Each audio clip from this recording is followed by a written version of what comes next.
கேள்வி சொல்லுவாங்க. அப்போ என்கிட்ட சொல்லும்போது, சார் உங்கள் லேண்டுக்கு 25 லட்சம் ரூபாய், உங்களுக்கு 25 லட்சம் ரூபாய் உங்கள் கையில் கொண்டு கொடுக்க வேண்டியது என்னுடைய பொறுப்பு. ஆனால் நான் வந்து இன்னொருத்தர்கிட்ட விற்பாங்க இல்லையா, அவங்ககிட்ட என்ன அமௌண்ட் சொல்கிறேன் அப்படிங்கிறதுல நீங்கள் தலையிடக்கூடாது அப்படின்னு சொல்லி லேண்ட் ஓனர்கிட்ட பேசிடுவாங்க. இப்போ லேண்ட் ஓனர் வந்து 25 லட்சம் ரூபாய்க்கு அவர் சம்மதிச்சிருவார்.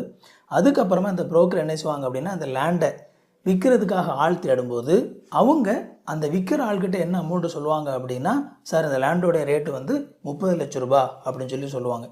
இந்த லேண்டு ஓனர்கிட்ட வந்து சொல்லிடுவாங்க, சார் அவங்ககிட்ட நான் 30 லட்ச ரூபா அப்படின்னு சொல்லியிருக்கிறேன், ஒருவேளை அவங்ககிட்ட கேட்டாங்க அப்படின்னா ஆமாம் 30 லட்ச ரூபா சொல்லிடுங்க அப்படின்னு சொல்லிடுவாங்க. ஸோ இந்த மாதிரியான ஒரு டீல் பேசிக்குவாங்க. இப்போ இந்த லேண்டு வந்து முடிஞ்சு வரும்போது லேண்டு ஓனருக்கு வந்து 25 லட்சம் ரூபாயை தூக்கி அந்த விற்று கொடுத்தவர் கையில் கொடுத்துருவாங்க. மீதி எக்ஸ்ட்ரா 5 லட்சம் ரூபாய் இருக்குல்ல, அந்த 5 லட்சம் ரூபாயை வந்து அதை விற்று கொடுத்தவர் கையில் எடுத்துக்குவாங்க. யோசித்து பாருங்கள், ஒரே ஒரு லேண்டை கைமாற்றி விட்டதுனால அவருக்கு இப்போ கையில் கிடச்சிருக்கிற பணம் 5 லட்சம் ரூபாய். ஒருவேளை ஒரு மாதத்துக்கு